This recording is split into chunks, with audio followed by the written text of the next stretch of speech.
As an Australian, I'm extremely concerned about this debate in relation to immigration and what it is that we can do to better understand where people are coming from who have those issues that we saw on the weekend at all of the rallies that were protesting against immigration.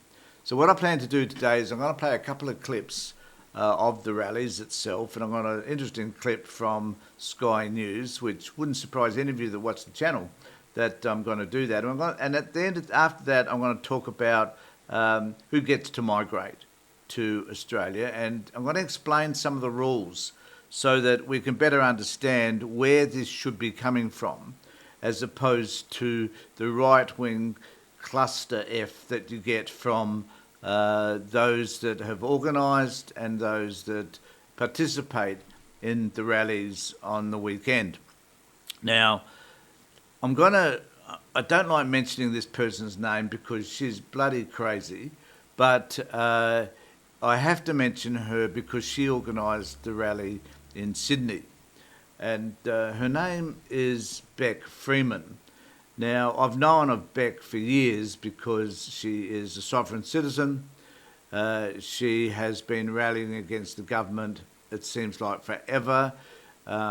She's made some of the most bizarre and inflammatory posts you could imagine because she objects to everything that the government does because it infringes upon her right. I don't even know whether her surname is Freeman or whether she's just adopted that because it seems to fit with her focus and who I guess she identifies with as a free man. I don't know why she didn't say free woman, but anyway, or a free person, in fact.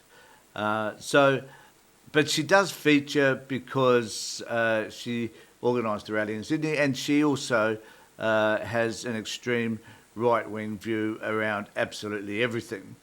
And, you know, with all due respect to her, she's entitled to her views, so be it. I've dismissed her in the past whenever I've seen her TikTok or her videos, and I certainly reject all of what she says now.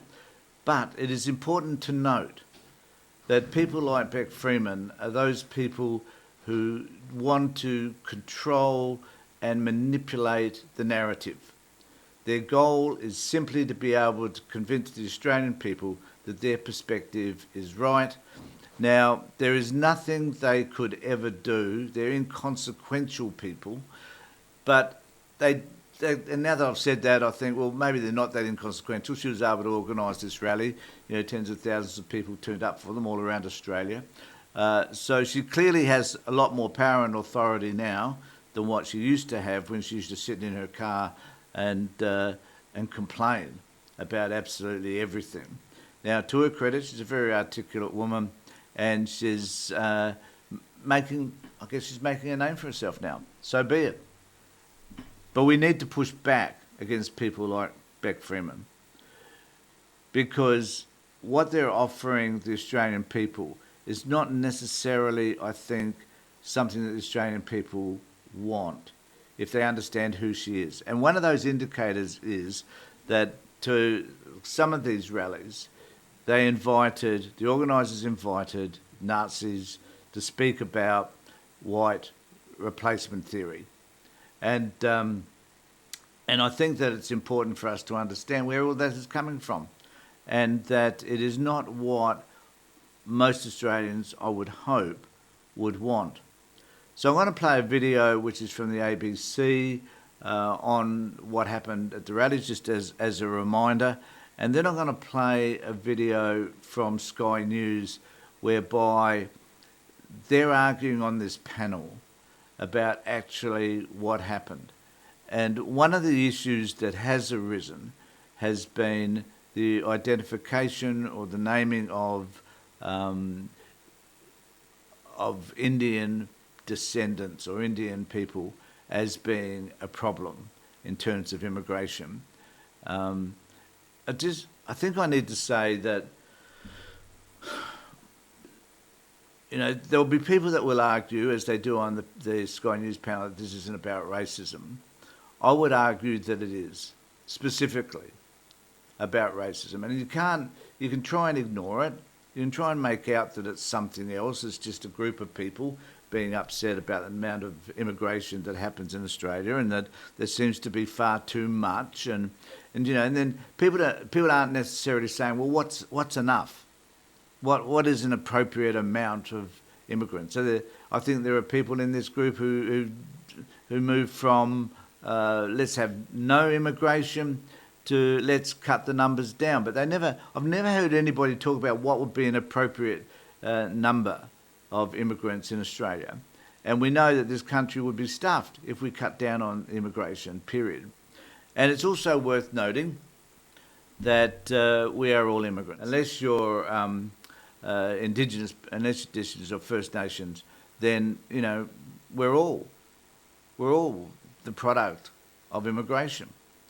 And the other factor I think that really does concern me is how a migrant who entered this country in good faith, jumped through all the hurdles, which I'm going to describe to you later,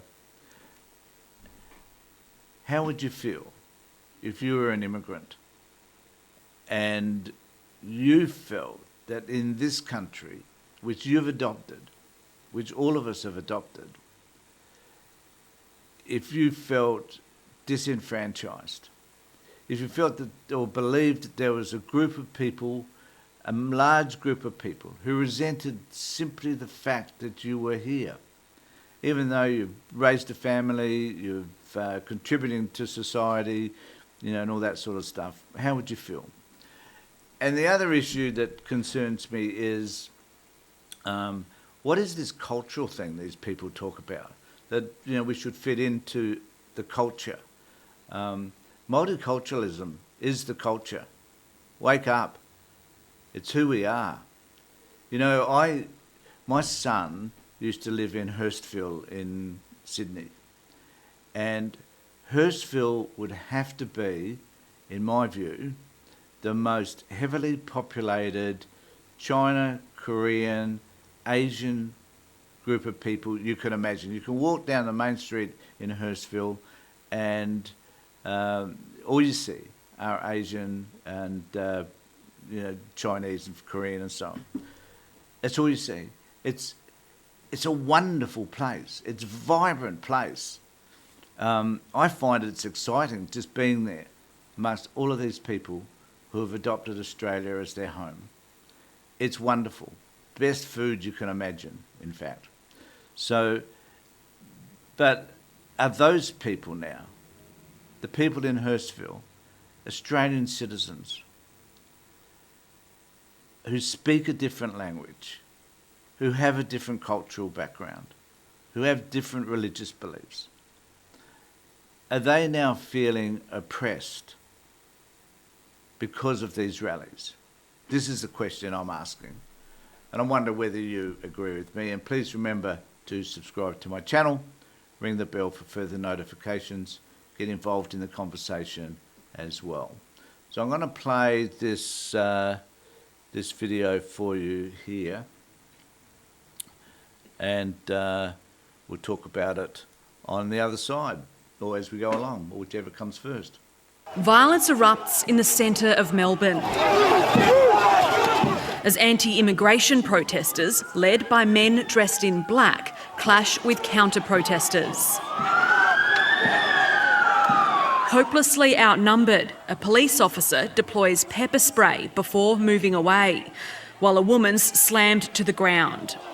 A protester launches into a group, knocking over a Channel 9 cameraman. Earlier, thousands gathered at Flinders Street, many waving Australian flags, calling for an end to mass migration. Are you worried about violence here today? Well, what happens, it happens. This isn't about racism, this is about change. I'm here to have a serious discussion with the Albanese government about mass immigration. But walking among the crowd, well-known neo-Nazis. The rally was initially contained by police before being allowed to march to state parliament, meeting pro-Palestine marchers on the way who were staging a counter-protest.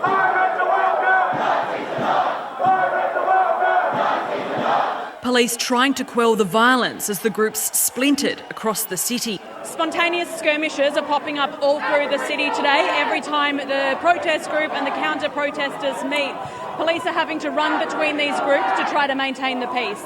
Despite denying its involvement in organising the march, National Socialist Network members were prominent. A neo-Nazi leader bestowed the honour of final keynote speaker.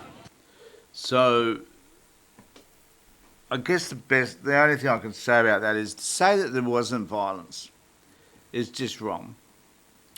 To say that these rallies aren't organised and they aren't organised just for peaceful protesting is wrong.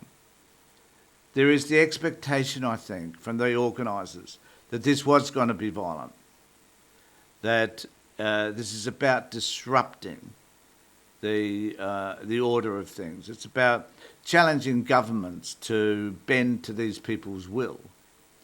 And I don't think that is likely, even though it has been extremely disappointing at this particular point in time that I'm recording, that we haven't heard all that much from Albanese and the Labor Party in relation to these rallies and the support they need to offer to immigrants in this country of ours. Now, I want to move now to this bizarre debate on Sky News. Now, when this is the Sunday showdown, whatever that means, but it's Sky News, so who gives a shit? But nevertheless, it's here. And they're discussing... Now, Joe at one end on the right-hand side of your screen is saying that he felt some sympathy and empathy for Indian people and that there were conflicts, there were fights, it wasn't a harmonious event, as some people would have you believe.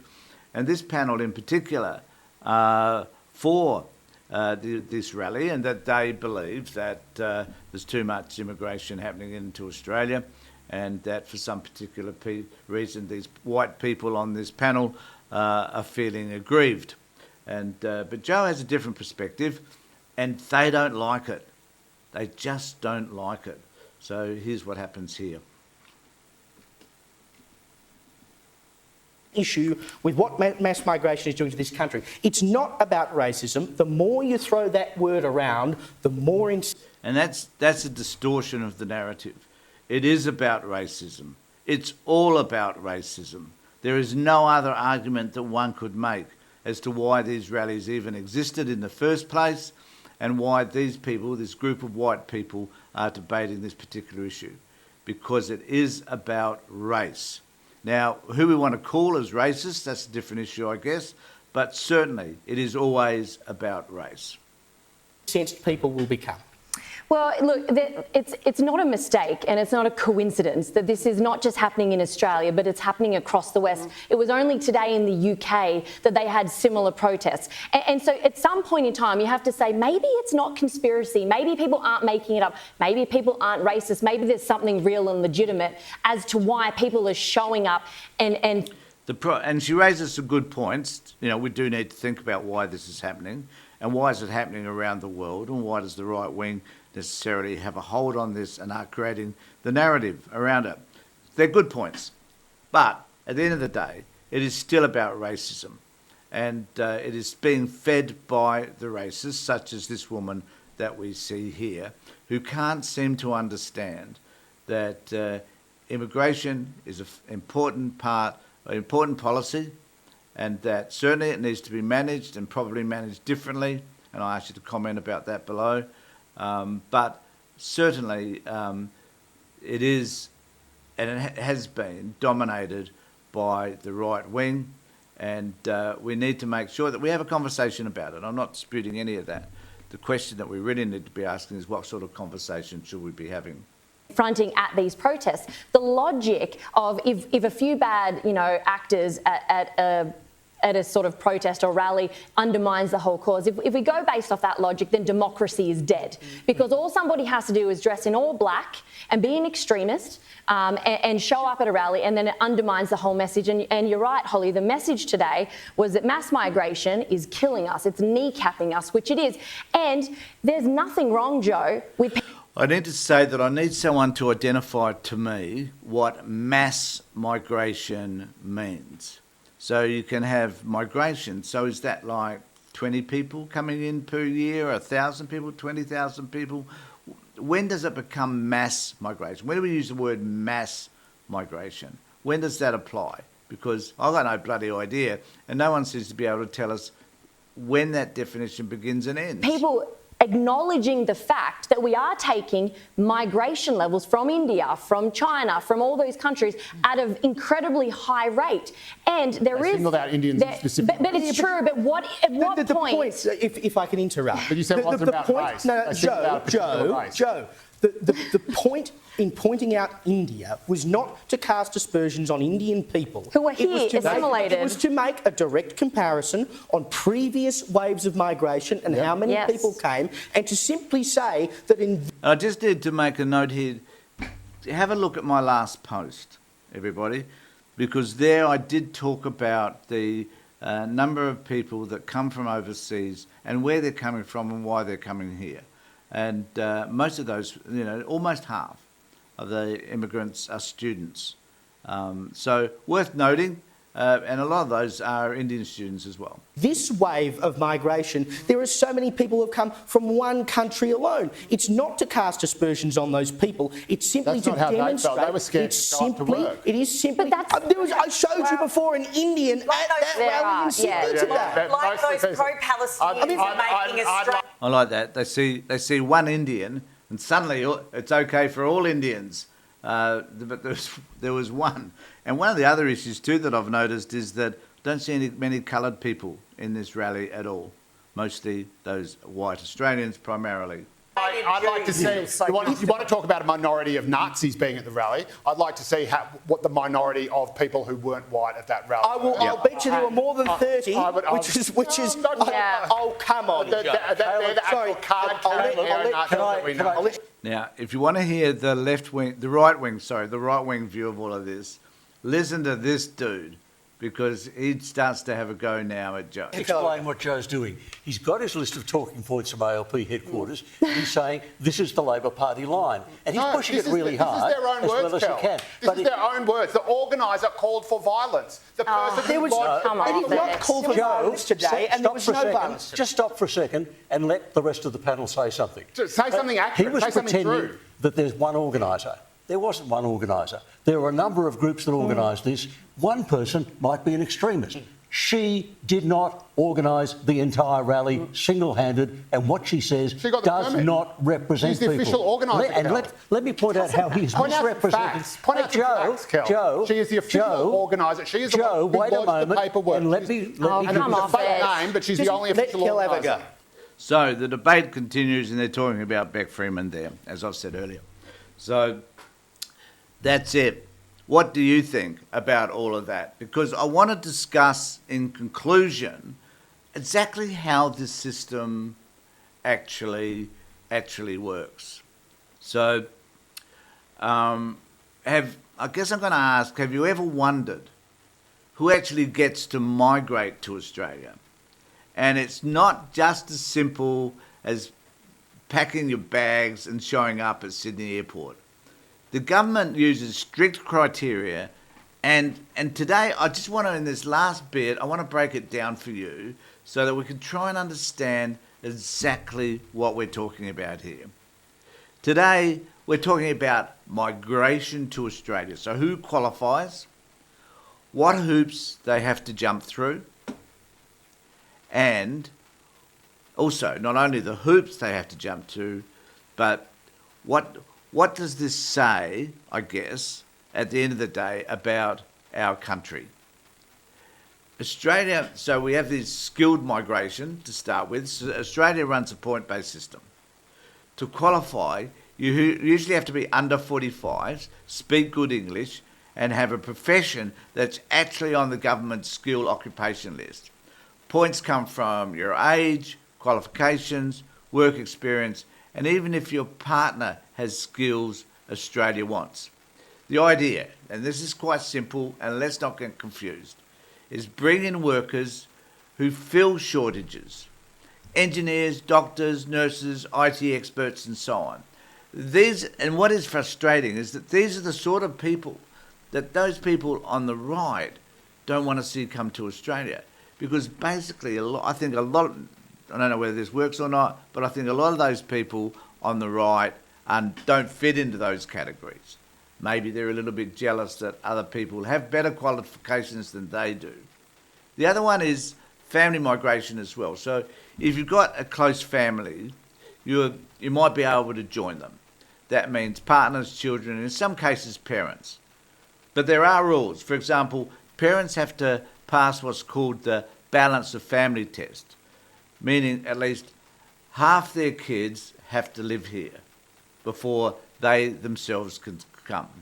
So yes, family reunion is possible, but it's tightly regulated. And then, of course, there's the category which is humanitarian refugee program. And this is where things they definitely get political. People feeling persecution because of war can apply through the humanitarian program. Many are referred through the United Nations HCR, and others can apply directly. So there are definitely ways by which people can look for avenues by which they can get in under that program. But it isn't about just walking through the door. The government looks at whether there's a real risk of harm and whether or not Australia is the right place for resettlement. And let's face it, folks, it's also about compassion, about how we must understand that we need to be empathetic, but also about controlling exactly what is happening as well. Now, there are other pathways. There's business visas if you're rich and want to invest, student visas if you're enrolled in a university and can pay your own way. And, of course, we have special arrangements for New Zealanders and Pacific Islanders because they're our neighbours. Now, each comes with its own checklists of requirements. And let's have a look at some of those. No matter which visa you apply for, everyone faces health checks, character checks, and security clearances. That means medical tests, police certifications, and background checks. It's about making sure migrants don't pose health or security risks and won't overwhelm our public services, such as our welfare. So here's the kicker.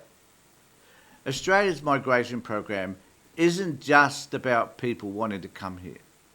It's about what Australia wants, and that's important to understand. We want skilled workers to drive the economy. We want families reunited, but under strict conditions. We want to be seen as compassionate on refugees, but still keep control of the borders. It's a balancing act between economics, politics, and humanitarian values. So now you know the criteria, from skilled workers to family ties, from refugees to business investors. Now that you understand all of that, and they're the facts, here's really the big question. Do you think Australia is actually getting it right? And this is what these rallies should have been about. So let me know in the comments. And of course, like, share, and subscribe, because here on this channel, facts matter.